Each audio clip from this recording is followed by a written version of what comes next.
Hi friends, ఈ వీడియోలో మీకు కరెంట్ అసెట్స్ అంటే ఏంటి, నాన్ కరెంట్ అసెట్స్ అంటే ఏంటి బ్రీఫ్గా ఎక్స్ప్లెయిన్ చేస్తానండి. కరెంట్ అసెట్ అంటే ఏం లేదండి, బిజినెస్కి సంబంధించినటువంటి కొన్ని assets within a span of 12 months లేదా వన్ ఆపరేటింగ్ సైకిల్లో ఏవైతే క్యాష్ అయిపోతాయో లేదా సేల్ అవుతాయో లేదా కన్జ్యూమ్ అవుతాయో అటువంటి అసెట్స్ని మనం కరెంట్ అసెట్స్ అంటామండి.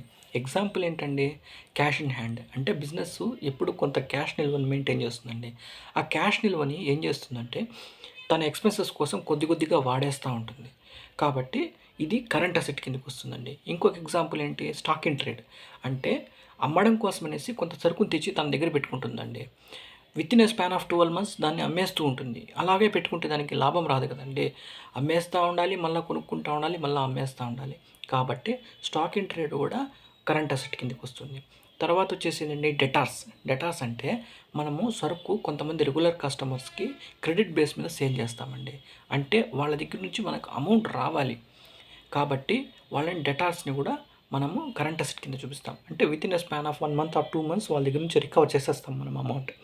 కాబట్టి ఈ డెటార్స్ని కూడా కరెంట్ అసెట్స్ కిందకి ట్రీట్ చేస్తాం. నెక్స్ట్ ప్రీపెయిడ్ ఎక్స్పెన్సెస్ ఏంటంటే అంటే మనకు బెనిఫిట్ రాకముందే మనం అడ్వాన్స్గా పే చేస్తాం. అంటే ఆ బెనిఫిట్ మనకు ఫ్యూచర్లో వస్తుంది. కాబట్టి అది కూడా కరెంట్ అసెట్ అవుతుందండి. అర్థమైందా అండి? ఏ అసెట్ అయితే within a span of 12 months లేదా 1 ఆపరేటింగ్ సైకిల్‌లో మనకు ఎయిదర్ క్యాష్ అయిపోతుందో, లేదా సేల్ అవుతుందో, లేదా కన్జ్యూమ్ అవుతుందో అటువంటి అసెట్స్‌ని కరెంట్ అసెట్స్ అంటామండి. మరి నాన్ కరెంట్ అసెట్స్ అంటే ఏంటండి? నాన్ కరెంట్ అసెట్స్ అంటే లాంగ్ టర్మ్ అసెట్స్ అండి. అంటే వాటి బెనిఫిట్ 12 నెలలు మించి ఉంటుంది. For example, land and buildings purchase చేసిందనుకోండి బిజినెస్ తన సొంత యూజ్ కోసం. అది కేవలం 12 నెలలే ఉంటుందా అండి? లేదు కదా! దాని లైఫ్ చాలా లాంగ్ ఉంటుంది. ఇలాంటి long term assets land and buildings, plant and machinery, తర్వాత వచ్చేసి ఫర్నిచర్ అండ్ ఫిక్చర్స్, తర్వాత వచ్చేసి ఏదైనా వెహికల్స్ పర్చేజ్ చేస్తే ఆ వెహికల్స్, ఇవన్నీ వచ్చేసి నాన్ కరెంట్ అసెట్స్ కిందకి వస్తాయండి. అర్థమైందా అండి? ఈ non current assets, current assets, వీటికి సంబంధించినటువంటి క్యారెక్టరిస్టిక్స్, వీటికి సంబంధించినటువంటి యూసెస్ నెక్స్ట్ వీడియోలో చూద్దామండి.